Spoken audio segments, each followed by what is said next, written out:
इस वीडियो में हम रिलायबिलिटी के कॉन्सेप्ट को स्टडी करेंगे कि रिसर्च में रिलायबिलिटी क्या होती है, रिलायबिलिटी की कितनी टाइप्स होती हैं, और फिर हर एक टाइप को वन बाय वन डिटेल के साथ स्टडी करेंगे with examples. What is reliability? Reliability की डेफिनेशन को स्टडी करने से पहले हम एक एग्जांपल को स्टडी करते हैं कि फॉर एग्जांपल एक पर्सन का ब्लड प्रेशर चेक किया जाता है बीपी ऑपरेटर से। फर्स्ट टाइम उसकी रीडिंग आती है 120/80। थोड़े से टाइम इंटरवल के बाद सिमिलर पर्सन का सिमिलर ऑपरेटर से दोबारा ब्लड प्रेशर चेक किया जाता है तो रीडिंग आती है 122/78। अब ये जो पहले रीडिंग आई थी ना 120/80, ये उसके नियरेस्ट है। और इसी तरह सिमिलर पर्सन का सिमिलर ऑपरेटर से third time blood pressure check किया जाता है तो रीडिंग आती है 120/76।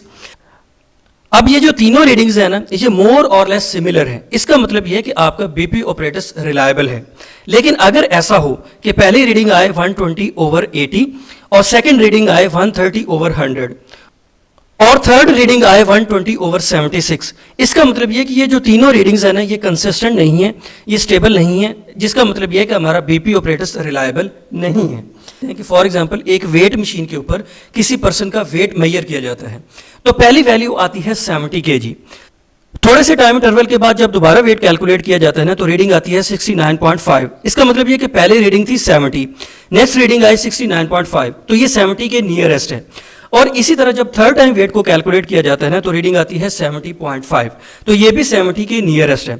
इसका मतलब ये है कि आपकी ये वेट मशीन रिलायबल है।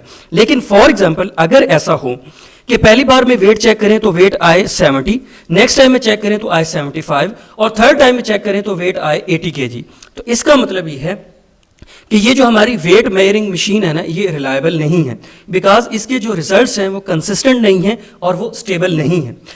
तो रिलायबिलिटी के दो इंपॉर्टेंट कंपोनेंट होते हैं, कंसिस्टेंसी और स्टेबिलिटी।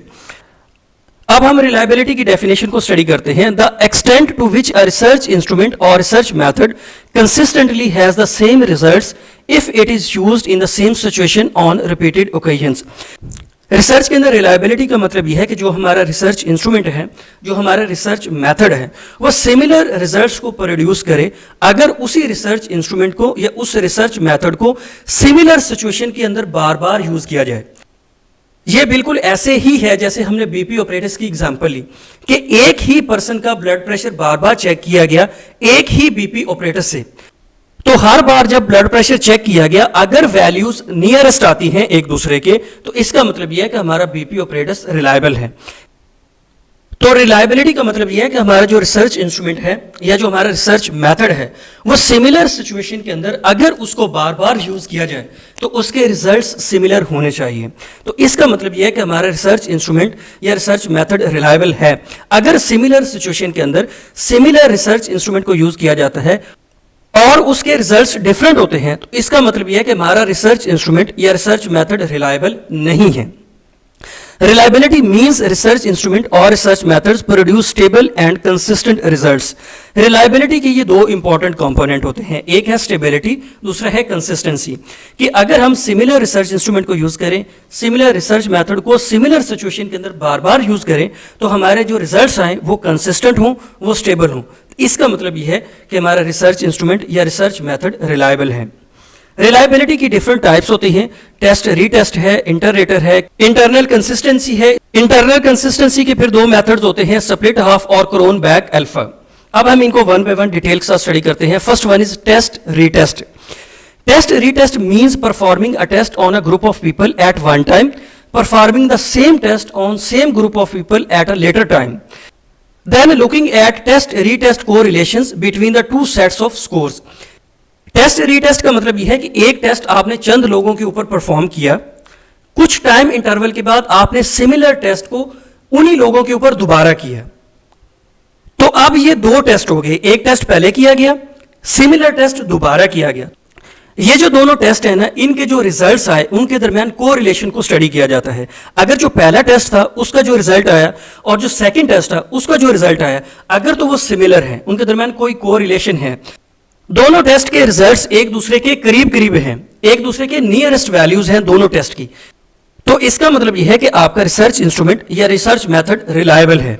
और अगर ये रिजल्ट्स मैच नहीं करते तो इसका मतलब यह है कि आपका जो रिसर्च इंस्ट्रूमेंट है वो रिलायबल नहीं है। टेस्ट रीटेस्ट की टेक्निक को उन चीज़ों के ऊपर यूज़ किया जाता है जो कि फ्रीक्वेंटली चेंज नहीं होती। फॉर एग्जाम्पल, लोगों की जो इंटेलिजेंस है, जो लोगों की जहानत है, उसके अंदर फ्रीक्वेंटली चेंजेस नहीं आती, तो वहां पे आप टेस्ट रीटेस्ट रिलायबिलिटी को यूज कर सकते हैं।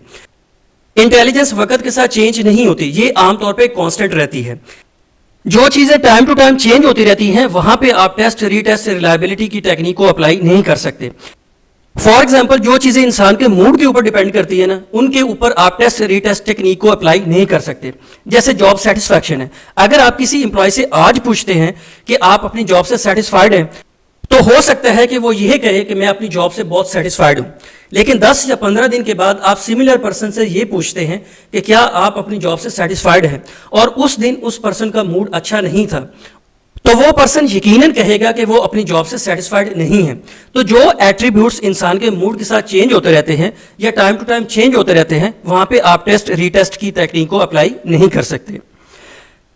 नेक्स्ट टाइप है इंटर रेटर, इसको इंटर ऑब्जर्वर भी कहते हैं।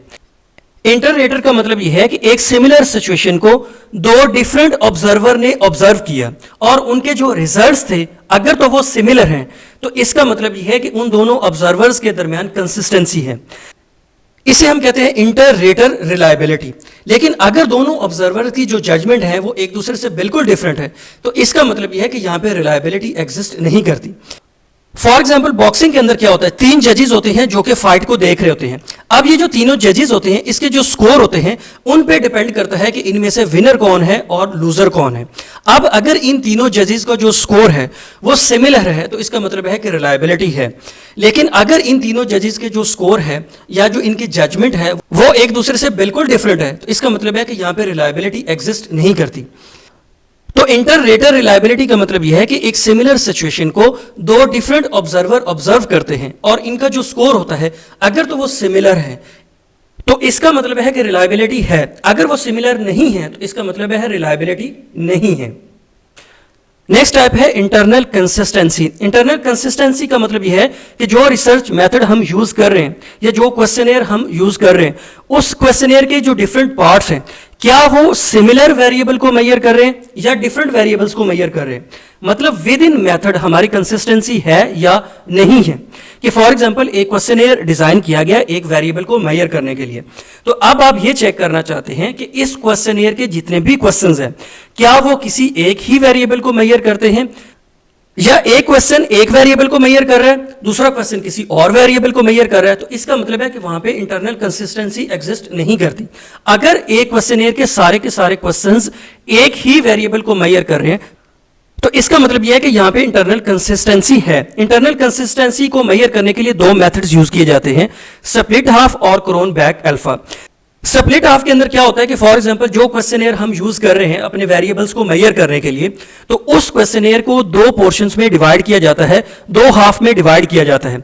फॉर एग्जांपल, उस क्वेश्चनेयर के अंदर 50 क्वेश्चंस हैं, तो 25 क्वेश्चंस एक हाफ में होंगे और 25 क्वेश्चंस एक हाफ में होंगे। या इवन और ऑड नंबर पे जो क्वेश्चंस होते हैं ना, उनको हम स्प्लिट कर देते हैं। अब स्प्लिट हाफ के अंदर हम दोनों हाफ के स्कोर को कैलकुलेट करेंगे और इनके दरमियान कोरिलेशन को स्टडी करेंगे। अगर तो दोनों सेट्स का जो रिजल्ट्स आते हैं वो सिमिलर हैं, तो इसका मतलब है कि यहां पे इंटरनल कंसिस्टेंसी है।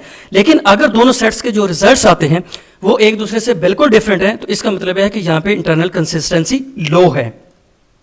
सेकेंड टाइप है क्रोनबेक अल्फा। क्रोनबेक अल्फा ये मोस्ट पॉपुलर टेक्निक है इंटरनल कंसिस्टेंसी को मेजर करने के लिए।